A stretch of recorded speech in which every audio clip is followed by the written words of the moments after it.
किसी भी बात को सुनने और सुनकर उसे रियल लाइफ में अप्लाई करने में जमीन आसमान का फर्क है।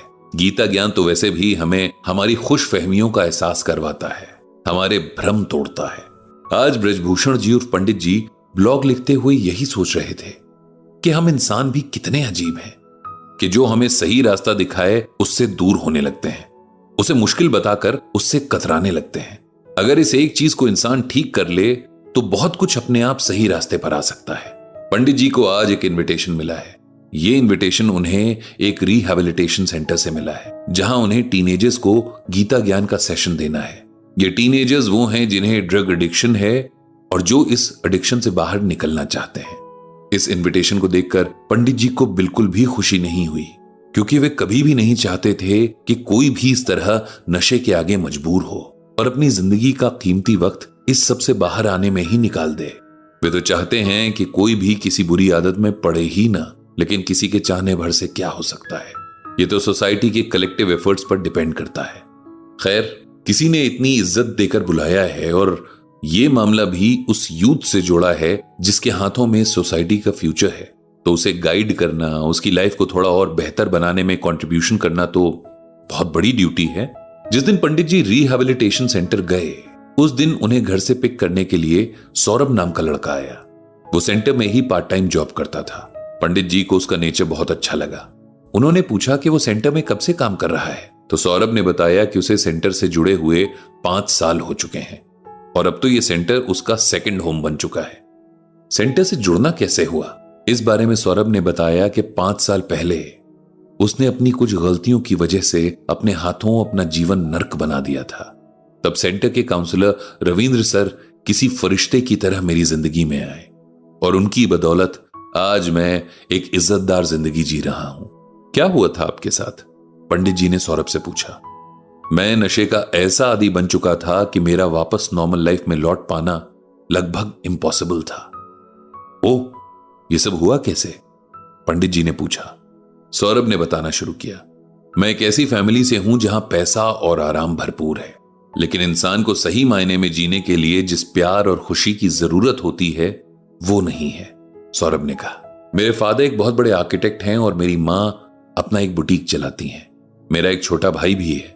माँ बाप हमेशा अपने काम में बिजी रहते थे। मैं और मेरा भाई आया और नौकरों के भरोसे बड़े हुए।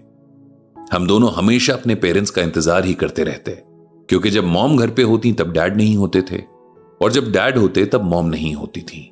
बचपन तो किसी तरह निकल गया, लेकिन थोड़ा बड़े होते ही कई तरह की प्रॉब्लम्स हो गई। माँ बाप के बीच झगड़े बढ़ने लगे, जिसका सीधा असर हम दोनों भाइयों की मेंटल हेल्थ पर पड़ने लगा। मैं हमेशा से ही ज्यादा सेंसिटिव था, इसीलिए मैं इस सबको ज्यादा महसूस करता। पेरेंट्स की अटेंशन पाने के लिए मैं बहुत सारे उल्टे सीधे काम करता, झूठ बोलता और कभी कभी तो स्कूल ना जाकर मार्केट चला जाता। वहीं मार्केट में मुझे एक लड़का मिला, उसका नाम शंकर था। एक ही दिन में हमारी अच्छी खासी दोस्ती हो गई थी। वो एक शॉप पर काम करता था। उसने मेरी दोस्ती अपने दोस्तों से भी करवा ली। हम लोग खूब घूमते फिरते। मैं घर से पैसे चुरा कर ले जाता और उन्हें खिलाता पिलाता। उसी ग्रुप के एक लड़के ने पहली बार मुझे सिगरेट पिलाई। उस दिन मैं बहुत डर गया था। मुझे लगा कि मेरे फादर मुझे पकड़ लेंगे। बहुत डर डर कर घर गया, लेकिन मेरे फादर को मेरी इस हरकत का कुछ पता नहीं चला। इससे मेरा हौसला बढ़ गया। अगले दिन जब मैंने उस लड़के से फिर से सिगरेट मांगी तो उसने कहा कि फ्री में कुछ नहीं मिलता। मैंने उसे पैसे देकर उससे सिगरेट ले ली। इस तरह एक सिगरेट से शुरू हुआ मेरा नशे का सफर हर तरह के नशे तक पहुंच गया था। शुरू में मैं कम पैसे चुराता था तो मेरे फादर को पता ही नहीं चलता था, लेकिन धीरे धीरे मैंने ज्यादा पैसे चुराने शुरू किए, जिससे उन्हें मुझ पर शक हो गया। मेरे स्कूल से भी मेरे लिए नोटिस आ गया था कि मैं अक्सर स्कूल नहीं आता हूं और मेरे मार्क्स भी बहुत खराब होते जा रहे हैं। तब जाके मेरे पेरेंट्स को रियलाइज हुआ कि मेरे साथ कुछ गलत हो चुका है, लेकिन तब तक बहुत देर हो चुकी थी। नशे के लिए मैं इतना बेचैन रहने लगा था कि मुझे कुछ भी समझ नहीं आता था, क्या सही है और क्या गलत। न मुझे दिन का होश रहता न रात का, बस किसी तरह नशा चाहिए होता और मैं खुद को उसके हवाले कर देता। मैं बुरी तरह एडिक्ट हो चुका था। मुझे स्कूल से निकाल दिया गया और मेरे पेरेंट्स ने मेरा घर से निकलना बंद कर दिया था। बिना नशे के मेरी हालत बहुत खराब होने लगी थी। मुझे लगता था कि मैं मर ही जाऊंगा। मेरे पेरेंट्स ने मुझे इस एडिक्शन से बाहर लाने के लिए बहुत कोशिश की, लेकिन सब बेकार रहा। मेरी हालत हर गुजरते दिन के साथ खराब होती जा रही थी। तब किसी ने मेरे पेरेंट्स को रविंद्र सर के पास भेजा। उन्होंने न सिर्फ मुझ पर भरोसा जताया कि मैं ठीक हो जाऊंगा, बल्कि मुझे इस बात के लिए बिल्कुल भी जिम्मेदार नहीं ठहराया कि मैंने अपने साथ ये कर लिया था। उन्होंने मुझे बहुत कॉन्फिडेंस दिलाया कि अभी भी कुछ नहीं बिगड़ा है और मैं इससे बाहर निकल सकता हूं। तरह तरह की थेरेपीज दी गई, मेरी काउंसलिंग की गई और बहुत सारे कलेक्टिव एफर्ट्स का नतीजा ये रहा कि मेरी नशे की लत छूट गई। उसके बाद मैंने अपनी पढ़ाई पूरी की। अभी मेरा खुद का एक छोटा सा स्टार्टअप है जिसे आगे बढ़ाने के लिए मैं पूरी मेहनत कर रहा हूं और साथ ही जब भी टाइम मिलता है तब सेंटर के कामों में रविंद्र सर की मदद करने आ जाता हूं। पंडित जी को सौरभ की कहानी की हैप्पी एंडिंग सुनकर बहुत अच्छा लगा, क्योंकि बहुत सारे लोग ऐसे होते हैं जो ड्रग एडिक्शन से बाहर कभी निकल ही नहीं पाते और उनकी जिंदगी नर्क बनकर रह जाती है।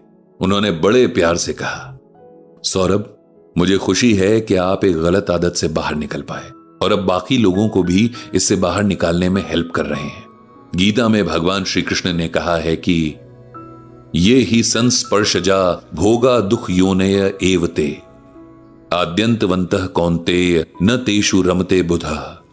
भगवान श्री कृष्ण अर्जुन से कहते हैं कि हे अर्जुन, इंद्रिय और भौतिक विषयों के संयोग से मिलने वाले भौतिक भोग विलास शुरू होकर समाप्त होने वाले होते हैं। मतलब थोड़े समय के लिए होते हैं ये और सभी दुखों का कारण है। इसीलिए हे अर्जुन, समझदार इंसान इनसे दूर रहते हैं। इसे सिंपल वर्ड्स में इस तरह से समझिए कि इंद्रियों यानी कि हमारी सेंसेस, जिनमें कि टच, स्मेल, टेस्ट, साइट और साउंड शामिल है, इनका बेसिक नेचर ही ऐसा होता है कि इनकी भूख कभी खत्म नहीं होती और जंगल की आग की तरह बढ़ती ही जाती है। जो इंद्रियों के सुख के ऊपर बहुत ज्यादा डिपेंडेंट होते हैं, उनका किसी न किसी तरह के एडिक्शन का शिकार होने का चांस ज्यादा होता है। ड्रग एडिक्शन भी इंद्रियों के ऊपर डिपेंडेंसी का ही एग्जाम्पल है। इंसान को अपने आप को इतना मजबूत बनाना चाहिए कि वो अपने मन को कंट्रोल में कर सके, क्योंकि अगर एक बार इसने भटकना शुरू किया तो फिर ये भटकन कहीं जाकर भी खत्म नहीं होती। नशा चाहे ड्रग्स का हो या सत्ता का, अपने शरीर की सुंदरता का हो या अपने सोशल स्टेटस का, कोई भी नशा कभी भी किसी का भी भला नहीं करता है, उल्टा इंसान को बर्बादी की तरफ ही धकेलता है। इसीलिए जितना हो सके इससे बचना ही चाहिए। पंडित जी ने मन ही मन भगवान श्री कृष्ण से प्रार्थना की कि सबके मन को इतनी शक्ति दें कि वो इस बुरी आदत से बच कर रहें।